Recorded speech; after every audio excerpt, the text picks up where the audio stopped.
At 1:31 p.m. today in the afternoon, I missed a call on my cell phone from a number I didn't recognize. So a minute or two later, I called it, and the voice on the other end said, "Hi, Jack.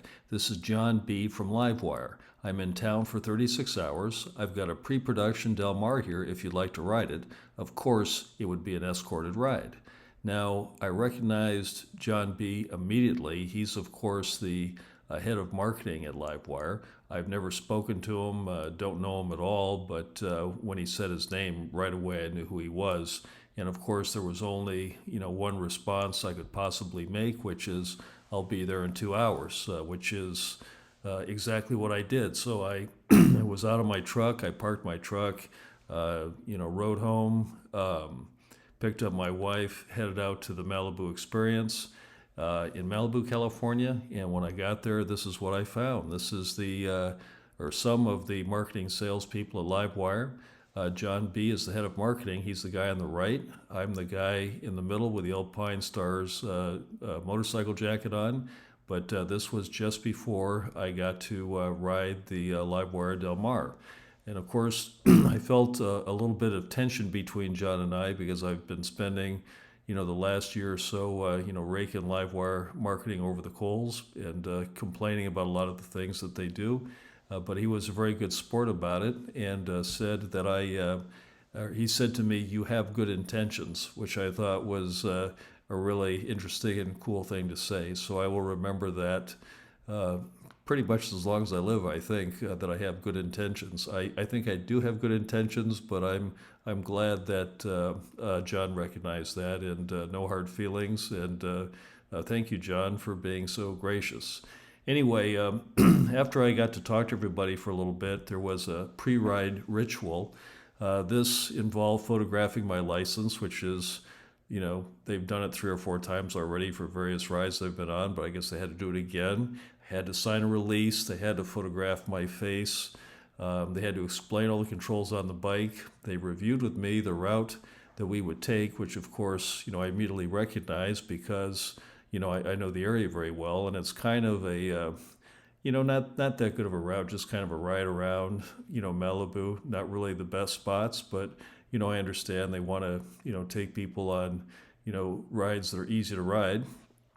They put a 360 camera on my gas tank on the bike I was on the Del Mar, and they instructed me to stay between the lead bike and the camera bike. So there was a lead bike to kind of show me where to go and babysit me, and then a camera bike to also babysit but also take pictures. We had a camera on my bike, a 360 camera, and a camera on the bike behind.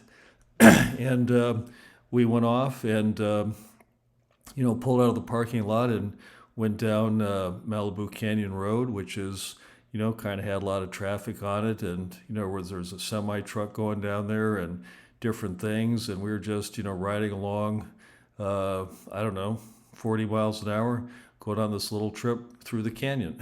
So I got a little bit frustrated, so I crossed the line. I literally crossed the line because I wanted to see what the bike could do. So what I did is, we were in traffic, and rider number one, we'll call him, the guy in the front, was just kind of going along on a nice ride, which, I've seen the YouTube videos of other people going on similar rides, and it's basically your standard LiveWire ride. So what I did is I just ditched him. I pulled across the double yellow, and I just, passed about 10 cars on the left and just left them both in the dust.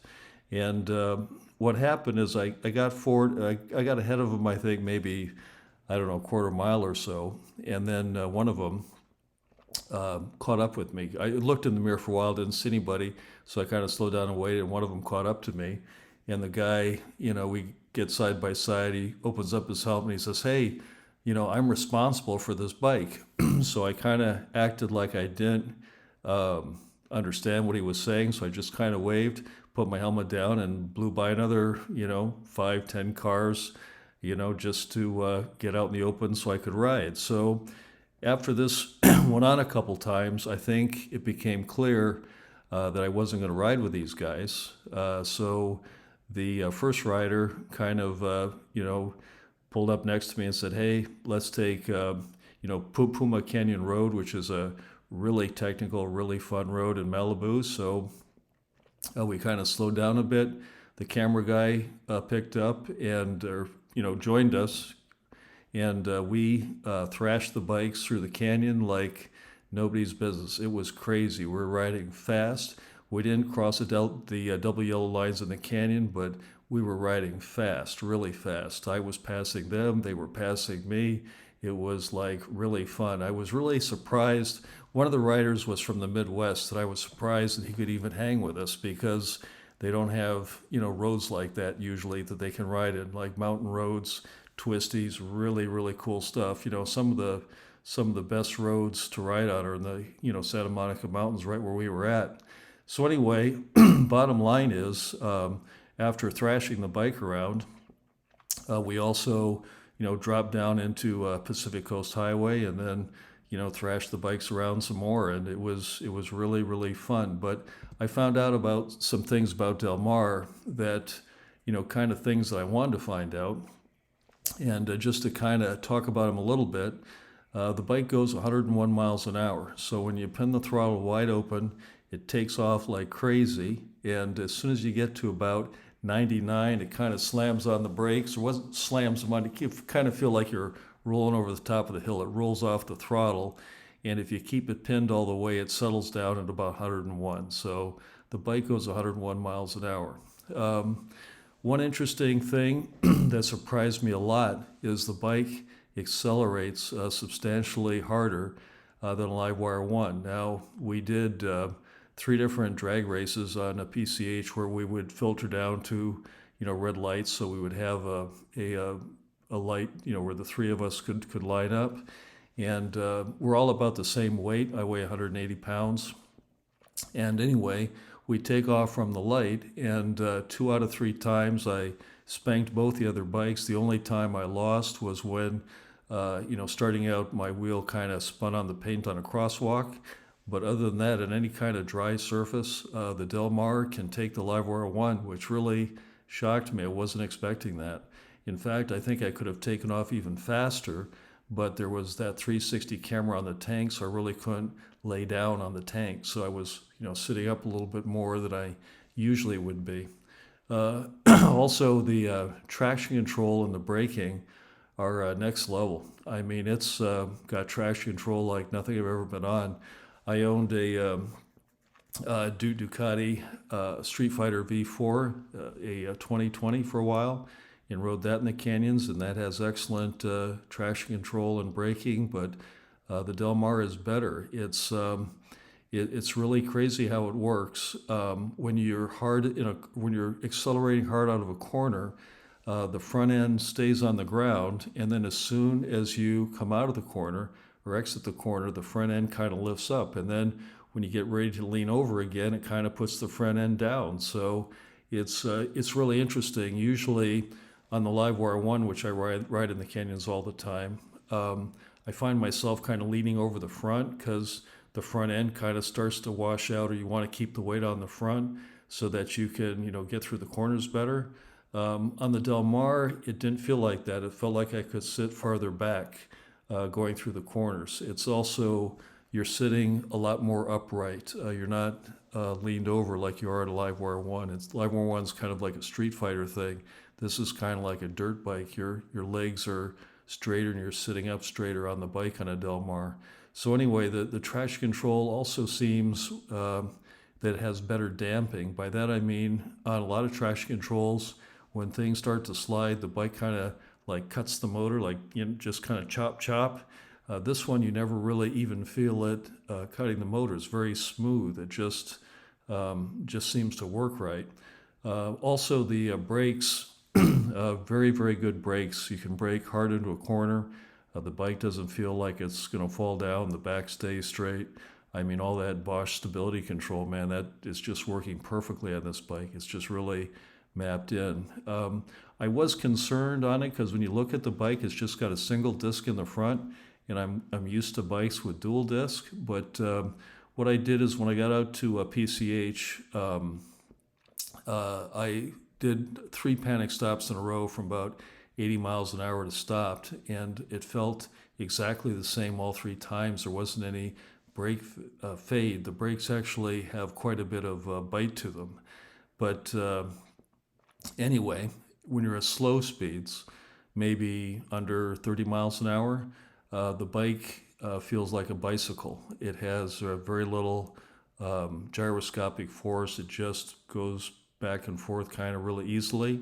And then when you get above 35 to 45 miles an hour, the experience is something I haven't felt before, so I don't know exactly how to describe it.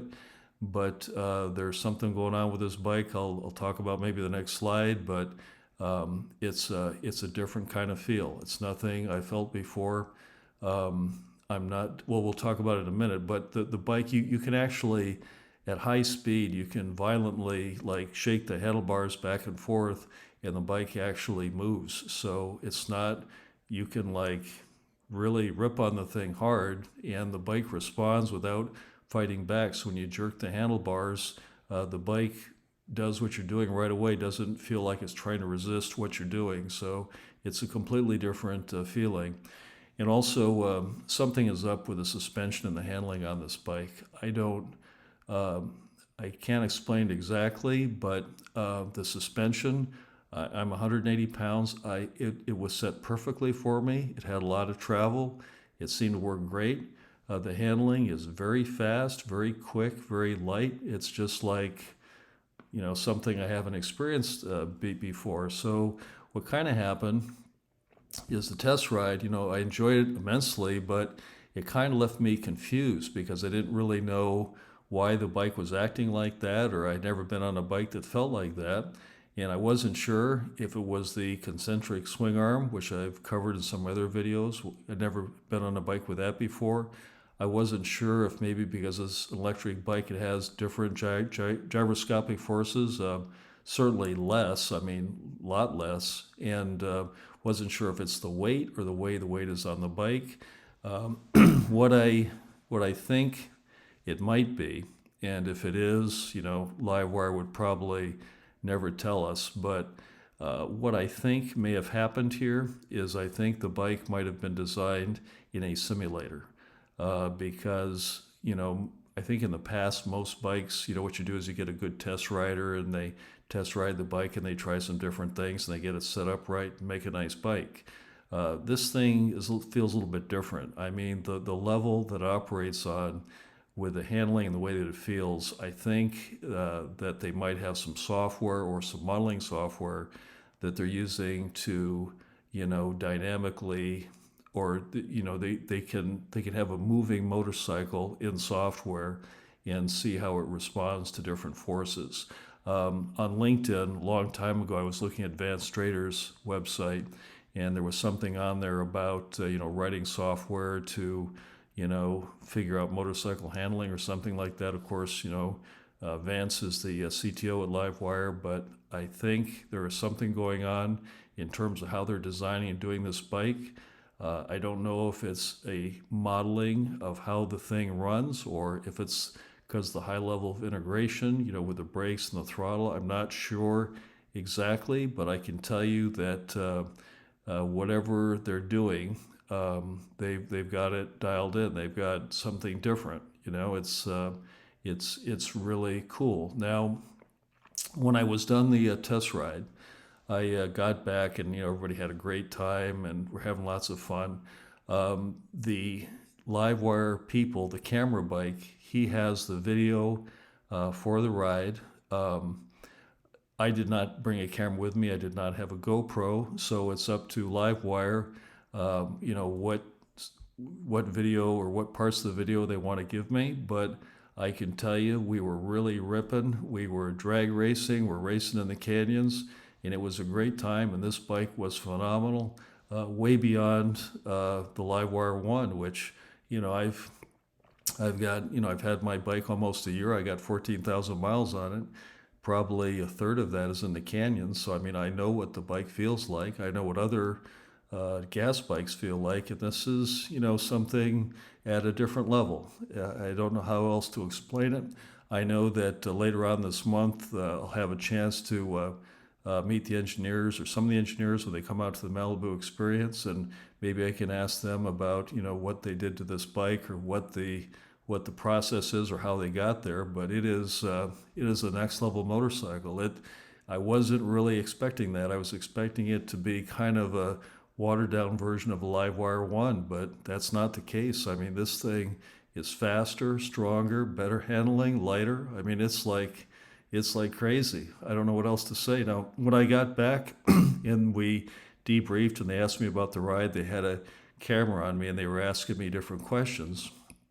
And we got to a point, we got into a lot of detail about the bike, and then Jon reached over and turned off the camera, and he said, I'm going to tell you something and show you something that you can't tell anybody right now about this bike. And what he did is he told me a seventh secret feature. Now, I did a video called the 6 Secret Features of the LiveWire Del Mar. Well, in that video, I made some educated guesses about, what was up with the bike and how it worked. And all 6 of those secret features, I turned out to be right. I got them basically from reading, LiveWire patents and that type of thing. But there's a 7th secret feature that I was not expecting. And it's really, really cool. And I'm hoping that by the time they release the bike, which I guess next month they're going to start to ship some, we'll be able to talk about what this is. But I was sworn to secrecy, but there is a 7th secret feature on this bike, which is going to blow everybody away. So with that, it's very late tonight. I got to get to bed, but I was told by LiveWire that they will probably send me some of the ride video that I can have. They sent me some short clips tonight, just kind of regular ride and stuff, but I'm hoping to get some of these clips where we're really, scratching through the canyons and drag racing and really doing some things to put the bike through its paces. But this bike is not what I expected. I am so looking forward to getting mine next month. Have a great evening.